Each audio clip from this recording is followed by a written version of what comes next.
Hello friends, welcome to my channel. ఈరోజు recipe కాకరకాయ పచ్చడి. సింపుల్ అండ్ ఈజీగా ఎలా చేసుకోవాలో చెప్తాను. కాకరకాయ పచ్చడి అనొచ్చు, కాకరకాయ ఫ్రై అనొచ్చు. ఈ కాకరకాయల్ని కడిగి తూడ్చి ఆరబెట్టుకోవాలి. ఆరిన కాకరకాయలతో చిన్న చిన్న ముక్కలుగా కట్ చేసుకోవాలి. ఇలా కట్ చేసుకున్న ముక్కల్ని 1 or 2 hours అలా వదిలేయచ్చు.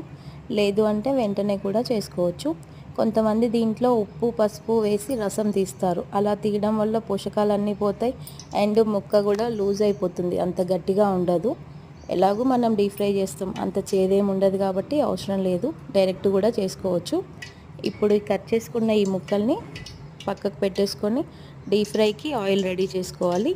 కొంచెమే ఆయిల్ పోసుకోవాలి. ఎక్కువ ఆయిల్ పోస్తే మనం దీన్ని తర్వాత రీయూజ్ చేయడానికి ఉండదు కదా, సో అందుకు ఆయిల్ రెడీ అయిపోయింది. ఈ కాకరకాయ ముక్కల్ని అందులో వేసి డీప్ ఫ్రై చేసుకోవాలి. ఈ డీప్ ఫ్రై చేసుకున్న కాకరకాయ ముక్కల్ని కొంచెం ఫ్రీగా ఉండే గిన్నెలో పెట్టుకోవాలి. అప్పుడు మనం అన్నీ కలుపుకోవడానికి ఫ్రీగా ఉంటుంది. మిగిలిన కాకరకాయలని కూడా అలాగే ఫ్రై చేసుకోవాలి.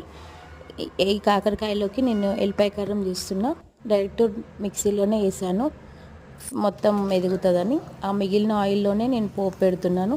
ఎండుమిర్చి, ఎల్లిపాయ, జీలకర్ర, ఆవాలు, మెంతులు, కరివేపాకు, అల్లం వెల్లుల్లి పేస్ట్, కొంచెం పసుపు, ఇవన్నీ వేసి అంతా ఫ్రై అయిన తర్వాత దీంట్లోనే మనం మిక్సీ పట్టుకుని పెట్టుకున్న ఎల్లిపాయ కారం కూడా నేను పోపులోనే వేసిన.